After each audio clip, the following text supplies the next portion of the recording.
Hello दोस्तों, आज हम बात करेंगे कॉग्निटिव थेरेपी की। तो कॉग्निटिव थेरेपी मतलब संज्ञानात्मक चिकित्सा।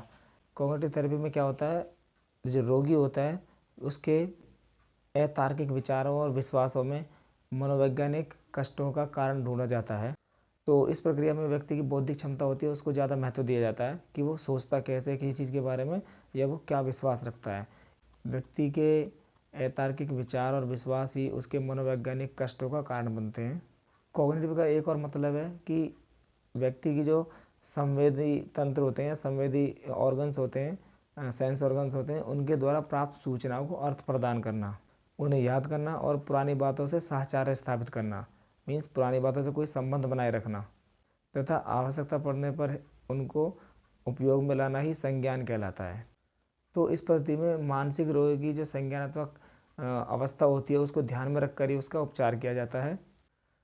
इस पद्धति का मानना है कि रोगी में जो भी मानसिक रोग उत्पन्न होते हैं वो उसकी संज्ञानात्मक अवस्था और उसके विचार ही उसका मुख्य कारण होते हैं। तो इस विधि में उसके जो अतार्किक विचार हैं या अतार्किक चिंतन है उसको सही करके या उसको दुरुस्त करके व्यक्ति को स्वस्थ किया जाता है ताकि वो फिर से अपने जीवन को सही तरह जी सके। तो संज्ञानात्मक व्यवहारात्मक चिकित्सा को हम संज्ञानात्मक चिकित्सा कहते हैं। अगर हम संज्ञानात्मक चिकित्सा के प्रकार की बात करें तो ये 3 तरह की होती है।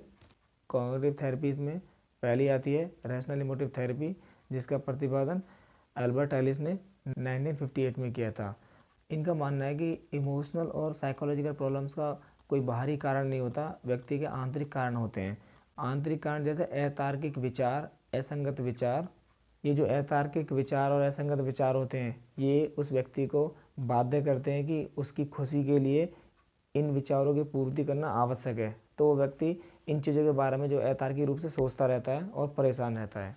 इस विधि में रोगी के जो अतार्किक विचार हैं जिनसे वो परेशान है उनका पता लगाया जाता है तथा उसके स्थान पर या उन्हें हटाकर नए विचार उसमें उत्पन्न किए जाते हैं, विकसित किए जाते हैं ताकि वो फिर से समाज में अच्छा व्यवहार कर सके। इस चिकित्सा की केंद्रीय धारणा ये होती है कि जो अतार्किक जो विश्वास हैं या असंगत विश्वास है वो उसकी जो घटनाएं हुई हैं वो और उसके जो परिणाम है उनके बीच का काम करते हैं।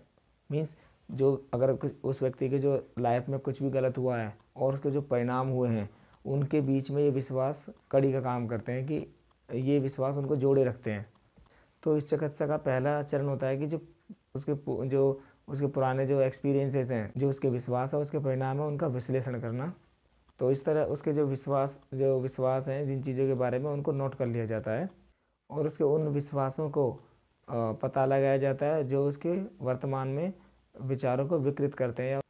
जब उसके विचारों को पता लगा लिया जाता है तो ये जाना जाता है, ये देखा जाता है कि उसके कौन से विचार हैं जो उसके वर्तमान जो जीवन है उसको परेशान कर रहे हैं या उसमें बाधा उत्पन्न कर रहे हैं।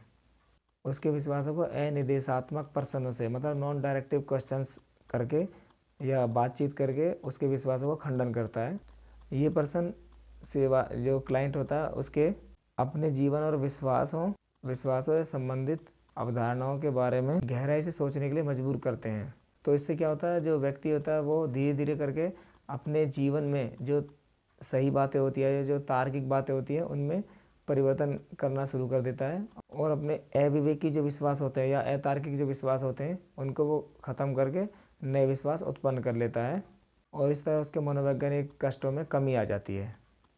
अब इस विधि के लाभ क्या हैं? रैशनल इमोटिव थेरेपी के पहला लाभ है कि ये जो विधि है व्यक्ति में समाज विरोधी का जो व्यवहार है उसको कम करने में सहायता करती है। ये विधि इस विधि में उन लोगों की मदद की जाती है जो सामूहिक रूप से तो स्वस्थ हैं लेकिन दिन प्रतिदिन की समस्याओं से ग्रस्त रहते हैं। यह विधि व्यक्ति में आत्मसंप्रत्यता या सेल्फ कॉन्सेप्ट विकसित करने में भी लाभदायक है। इस विधि की कुछ सीमाएं हैं, जैसे ये नंबर 1 एगोराफोबिया होती है उसको ये सही नहीं कर पाते इस विधि से। दूसरा, जो सिस्टमेटिक डिसेंसिटाइजेशन जो विधि होती है उसकी तुलना में यह विधि कम कारगर होती है। तीसरा, इसका जो अवगुण या सीमा है वो ये है कि इस विधि से व्यक्ति की इरेशनैलिटी को कम किया जा सकता है लेकिन बहुत ही कम मात्रा में होती है। अब हम बात करेंगे बेक की कॉग्निटिव थेरेपी। तो बेक ने कॉग्निटिव थेरेपी का विकास जो किया था ये 1979 में किया था, 1979 में। बैक कॉग्निटिव थेरेपी है, इसका विकास सबसे पहले डिप्रेसिव जो पेशेंट्स होते थे उनका इलाज करने के लिए किया जाता था, लेकिन बाद में फोबिया के रोगियों के लिए भी इसका इस्तेमाल किया जाने लगा। इस विधि का मुख्य जो विचार है वो ये है कि जो रोगी होते हैं उनमें मनोवैज्ञानिक जो कारण होते हैं या डिप्रेशन के जो कारण होते हैं वो उसमें व्यक्ति के खुद के अपने बारे में, अपने वातावरण के बारे में और अपने भविष्य के बारे में अतार्किक चिंतन के कारण होते हैं। जब व्यक्ति इन तीनों की चीज़ों के बारे में अतार्किक रूप से सोचने लगता है, व्यक्ति अपने जीवन की घटनाओं के बारे में अतार्किक रूप से सोचने लगता है और इस तरह उसमें विकृतियाँ उत्पन्न हो जाती हैं। जब ऐसे विचार होते हैं व्यक्ति में तो वो इसे व्यक्ति को नकारात्मक तरीके से सोचने के लिए मजबूर करते हैं। इसमें क्या होता है, जो बचपन में जो रोगी है उसके बाल्यावस्था में जो परिवार के द्वारा या समाज के द्वारा जो उसे एक्सपीरियंसेस दिए गए होते हैं या अनुभव दिए होते हैं वो उसके मूल स्कीमा या कोर स्कीमा बन जाते हैं और इस स्कीमा में व्यक्ति के मूल विचार और उसकी जो क्रियाएं होती हैं वो शामिल होती हैं।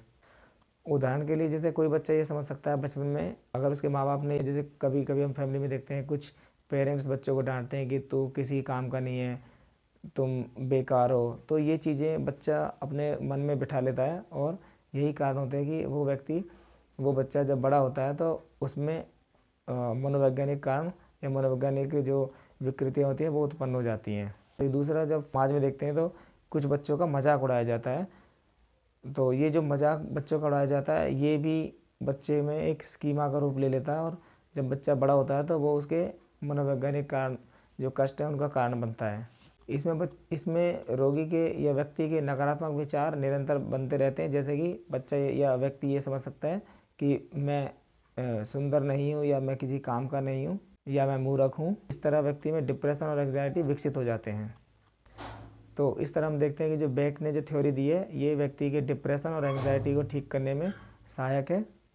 इस विधि में शॉर्ट टर्म इम्प्रूवमेंट ज़्यादा होता है। इस विधि की कुछ सीमाएं हैं, जैसे कि ये डिप्रेशन के लिए लाभदायक है, लेकिन दूसरी जो रोग होते हैं उनके लिए ये विधि पूर्णतः लाभदायक नहीं है।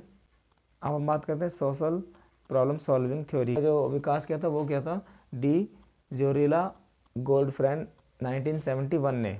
इस विधि का प्रतिपादन इन्होंने इसलिए किया था कि जो लोगों में दिन प्रतिदिन की जो समस्याएं होती हैं उनका समाधान करने में उन्हें दिक्कत आती है, तो इस विधि के इस्तेमाल से उन समस्याओं का समाधान किया जा सकता है। इस विधि के कुछ मुख्य चरण हैं, जैसे कि नंबर 1, व्यक्ति को यह सिखाया जाता है कि उसकी मनोवैज्ञानिक उलझन का कारण है उसकी अनसुलझी समस्याएं, उसके विचार और उसकी प्रतिक्रियाएं।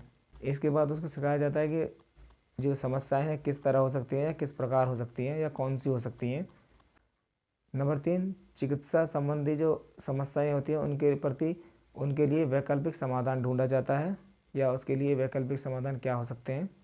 फिर रोगी को इन वैकल्पिक जो समाधान होते हैं उन पर विचार करने के लिए कहा जाता है। नंबर 4, व्यक्ति को किसी निर्णय पर पहुंचकर उसको कार्य रूप देने के लिए प्रोत्साहित किया जाता है। इसमें आता है कि जो व्यक्ति जब किसी निर्णय पर पहुंचता है तो उसकी प्रभावशीलता या उसके जो विकसित जो व्यक्तित्व जब होता है उसका मूल्यांकन किया जाता है।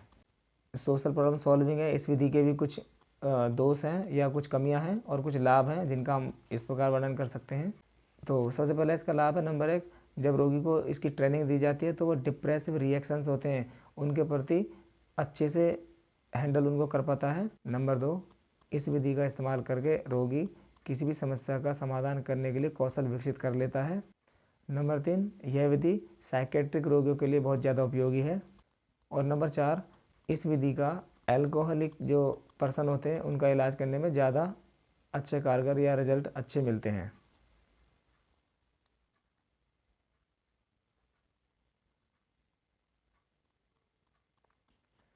इस विधि के कुछ दोष भी हैं, जैसे जब हम किसी व्यक्ति की कुंठा या डिप्रेशन का इलाज इसके थ्रू करते हैं, इसके द्वारा करते हैं, तो उसमें उसके ज़्यादा होने या दोबारा से विकसित होने की संभावना ज़्यादा रहती है।